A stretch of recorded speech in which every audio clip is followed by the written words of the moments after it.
Selamat pagi. Assalamualaikum warahmatullahi wabarakatuh. Salam sejahtera untuk kita semua. Apa kabar anak-anak hari ini? Semoga masih sehat dan semangat selalu. Hari ini Bu Putri akan menemani anak-anak belajar tema 5, ekosistem, subtema 3, pembelajaran 3 dan 4. Sebelum kita ke materi, mari Bu Putri sampaikan dulu apa yang akan kita pelajari hari ini. Yang pertama adalah muatan PPKN mengenai manfaat persatuan dan kesatuan. Kemudian bahasa Indonesia mengenai teks non-fiksi dan juga IPS mengenai pengaruh letak geografis Indonesia. Langsung saja kita menuju ke materinya. Anak-anak perhatikan gambar berikut. Gambar pertama adalah proses kerja bakti membersihkan sungai. Kemudian, anak-anak mungkin sering melihat gambar ini, yaitu gotong royong membangun rumah. Pernah melihat orang membangun rumah? Yang selanjutnya adalah mengumpulkan bantuan untuk korban bencana alam. Pernahkah kamu melihat peristiwa serupa terjadi di sekitarmu? Pernah ya? Faktor-faktor apa sajakah yang mempengaruhi peristiwa tersebut terjadi? Mengapa masyarakat mau melakukan kegiatan itu? Pertanyaan ini akan kita jawab.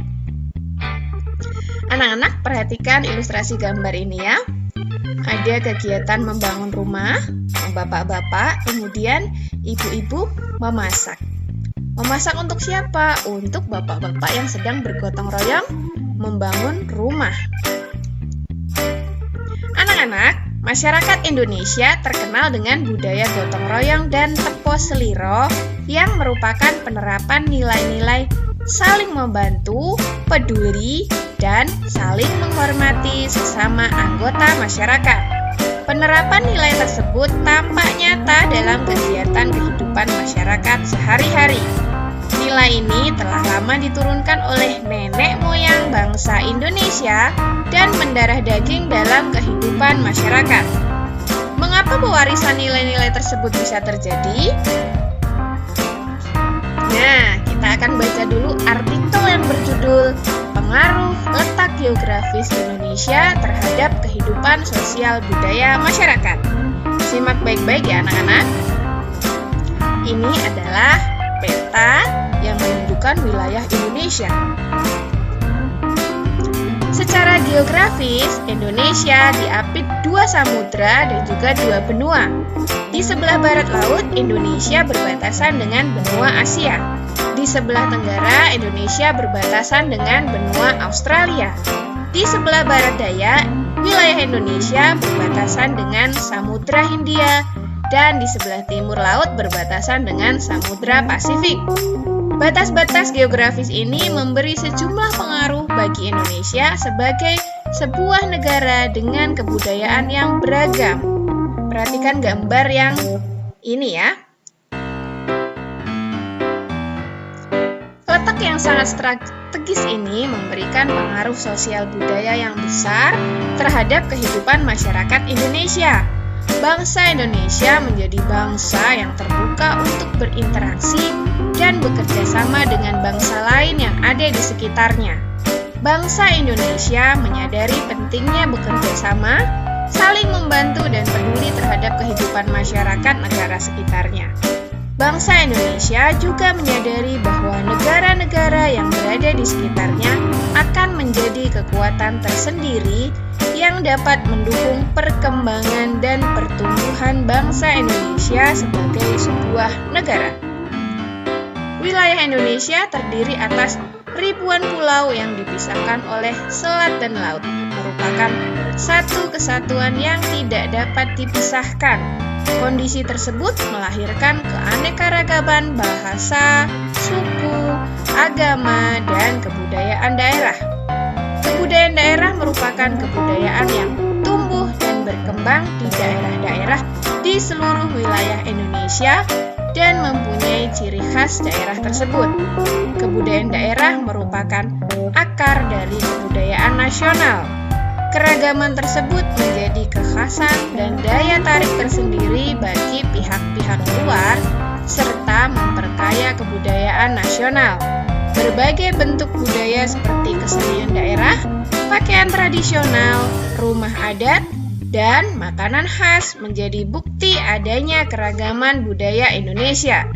Keanekaragaman ini menjadi keunikan yang mengundang bangsa lain untuk berkunjung dan mempelajari budaya Indonesia.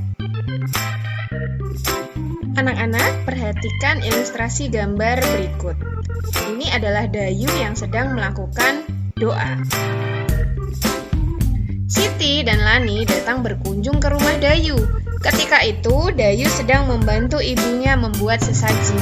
Sesaji tersebut akan dipasang di beberapa sudut rumah Dayu. Sesaji yang dibuat Dayu dan ibunya terdiri atas beberapa jenis bunga. Sesaji tersebut diletakkan di dalam wadah yang terbuat dari janur. Ibu Dayu begitu terampil merangkai sesaji. Demikian juga Dayu. Rupanya Dayu sudah terbiasa membantu ibunya menyiapkan sesaji. Masyarakat beragama Hindu berdoa dengan diiringi sesaji bunga saat memulai hari. Sesaji ini diperuntukkan bagi para dewa sebagai ucapan syukur dan memohon perlindungan. Umat beragama lain juga punya cara sendiri untuk mengucapkan syukur dan memohon perlindungan.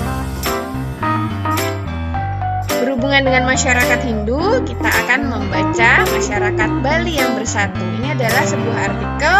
Mari disimak baik-baik ya anak-anak. Banyak bangsa mengagumi kehidupan masyarakat Indonesia yang sangat beragam, tetapi dapat hidup berdampingan dengan damai. Banyaknya pulau mencerminkan juga banyaknya kehidupan sosial dan budaya yang ada. Setiap suku yang hidup di suatu daerah mempunyai kehidupan sosial dan budaya yang khas dan unik. Belum lagi banyaknya bahasa yang digunakan oleh masyarakat tersebut. Akan tetapi, ternyata perbedaan itu justru menjadi kekuatan dan kekayaan bangsa Indonesia. Perbedaan tersebut justru mempererat masyarakat untuk tetap berada dalam naungan Negara Kesatuan Republik Indonesia. Sejarah telah menunjukkan betapa terbukanya masyarakat Indonesia terhadap masyarakat lain yang berbeda. Salah satu masyarakat yang terbuka adalah masyarakat Bali. Pada sekitar abad ke-16, Bali diperintah oleh Raja Dalem Waturenggong pada tahun 1480 hingga 1550. Saat itu, Raja bersama dengan rombongan mengadakan kunjungan ke Kerajaan Majapahit di Jawa Timur. Sekembalinya dari kunjungan tersebut, Raja diantar oleh sekitar 40 prajurit Kerajaan Majapahit yang beragama Islam hingga sampai kembali di Pulau Bali. Ketika kepemimpinan Raja Dalem Waturenggong, semua prajurit yang beragama Islam tersebut diizinkan tinggal dan menetap di Bali yang penduduknya beragama Hindu. Sejak saat itulah terbentuk komunitas Islam di Bali. Mereka pun mendirikan sebuah masjid yang dipercaya sebagai masjid pertama di Bali. Masjid itu diberi nama Masjid Gelgel. Hingga kini, masyarakat Bali dapat hidup rukun dan damai dengan masyarakat yang berbeda kehidupan sosial dan budayanya. Pada setiap perayaan adat dan keagamaan di Bali, masyarakat yang tidak beragama Hindu ikut menjaga agar perayaan dapat berlangsung aman dan damai. Demikian halnya ketika umat Islam atau Kristen menjalankan ibadahnya seperti sholat Jumat atau tarawih dan kebaktian minggu. Masyarakat Hindu di Bali ikut menjaga tempat-tempat ibadah seperti masjid dan gereja. Anak-anak, selanjutnya kalian bisa melihat di sini ada tulisan Indonesia hebat. Ini termasuk apa anak-anak? Iya, ini termasuk jenis poster. Bagaimana tanggapanmu terhadap poster tersebut? Pesan apa yang kamu pahami dari poster tersebut? Menurutmu, apakah pengaruh pesan dalam poster tersebut dalam kehidupan masyarakat Indonesia? Setujukah kamu dengan isi pesan poster tersebut? Tentu setuju ya. Mengapa? Mari Simak baik-baik artikel berikut untuk menjawab pertanyaan ini. Potensi Indonesia sebagai negara maritim dan agraris. Letak geografis Indonesia sangat menguntungkan karena berada di tengah-tengah jalur perdagangan dunia. Terletak di antara Samudra Hindia dan Samudra Pasifik, serta benua Asia dan benua Australia. Sejak dahulu kala, Indonesia tidak pernah sepi, khususnya oleh kapal-kapal yang membawa komoditas perdagangan dari satu negara ke negara lain. Tidak hanya itu, sumber daya yang tersimpan di dalam laut Indonesia ternyata amat potensial. Data Food and Agriculture Organization atau FAO 2015 menyebutkan bahwa Indonesia penghasil terbesar di dunia untuk produk rumput laut dan tuna. Indonesia juga menjadi penghasil kepiting dan udang terbesar kedua setelah Cina. Beragam produk unggulan perikanan tersebut tersebar di seluruh wilayah Nusantara. Sentra produksi udang berada di wilayah Sumatera dan Jawa Barat. Kepiting terbesar di Jawa, Sumatera, dan Kalimantan. Penghasil utama rumput laut berada di wilayah Sulawesi dan Nusa Tenggara. Sementara itu, kawasan penghasil tuna terfokus di Papua, Maluku, dan Sulawesi Utara. Dari angka ini, hanya sekitar 10% yang saat ini telah dieksplorasi dan dimanfaatkan. Selain itu, perairan Indonesia menyimpan 70% potensi minyak karena terdapat kurang lebih 40 cekungan minyak yang berada di perairan Indonesia. Selain dikenal dengan negara maritim, Indonesia juga merupakan sebuah negara agraris. Indonesia sejak dahulu sudah dikenal sebagai penghasil rempah-rempah dan memiliki tanah yang subur. Kelapa sawit, beras, jagung, cengkeh, tembakau, teh, karet, kopi, dan tebu merupakan beberapa contoh dari sekian banyak hasil pertanian atau perkebunan Indonesia. Peminat produk-produk hasil pertanian Indonesia ternyata banyak di luar negeri. Banyak produk pertanian yang rutin diekspor dengan nominal yang cukup besar. Biji coklat, tembakau, aneka rempah-rempah seperti lada hitam, lada putih, kayu manis, biji pala, dan vanili merupakan beberapa contoh hasil pertanian yang terus diekspor. Potensi maritim dan agraris di Indonesia semuanya berguna bagi kemakmuran dan kesejahteraan segenap bangsa Indonesia. Sebagai negara kepulauan, sistem komunikasi dan transportasi menjadi faktor penting dalam kehidupan berbangsa dan meningkatkan perekonomian. Saat ini, jaringan komunikasi telah dibangun sedemikian rupa sehingga dapat menjangkau wilayah-wilayah terpencil di Indonesia. Jaringan komunikasi ini akan memudahkan berbagai transaksi ekonomi, menyangkut permintaan dan penyediaan barang ekonomis antar daerah dan antar pulau. Jaringan komunikasi juga membantu terbentuknya kesatuan bangsa karena memudahkan hubungan antar suku yang berada di tempat yang terpisah. Sistem komunikasi dan sistem transportasi merupakan salah satu mata rantai yang tidak terpisahkan dalam kegiatan ekonomi. Pemenuhan kebutuhan barang didistribusikan melalui jaringan transportasi. Sebagai negara kepulauan, saat ini pemerintah membangun sistem transportasi udara yang lebih baik untuk mempermudah dan mempercepat perpindahan manusia dan barang. Pemerintah juga membangun sistem transportasi darat yang makin baik dengan menyediakan berbagai pilihan moda angkutan seperti kereta api. Transportasi laut pun menjadi salah satu sistem transportasi yang memudahkan distribusi barang dan perpindahan penduduk antar pulau. Kita telah mempelajari perkembangan kehidupan masyarakat dilihat dari sektor ekonomi, sistem komunikasi, dan transportasi yang terdapat di Indonesia melalui artikel tersebut. Kita menjadi lebih tahu bahwa Indonesia adalah negara yang kaya. Untuk menjaga kekayaan tersebut, perlu adanya persatuan dan kesatuan. Untuk itu, Bu Putri akan bacakan sebuah artikel yang berjudul Wawasan Nusantara. Anak-anak pernah mendengar kata Wawasan Nusantara? Jika belum, simak baik-baik yang akan Bu Putri bacakan. Wilayah Negara Kesatuan Republik Indonesia, NKRI, terbentang luas dari Sabang sampai Merauke. NKRI terdiri atas jajaran pulau yang dikelilingi oleh laut besar dan kecil.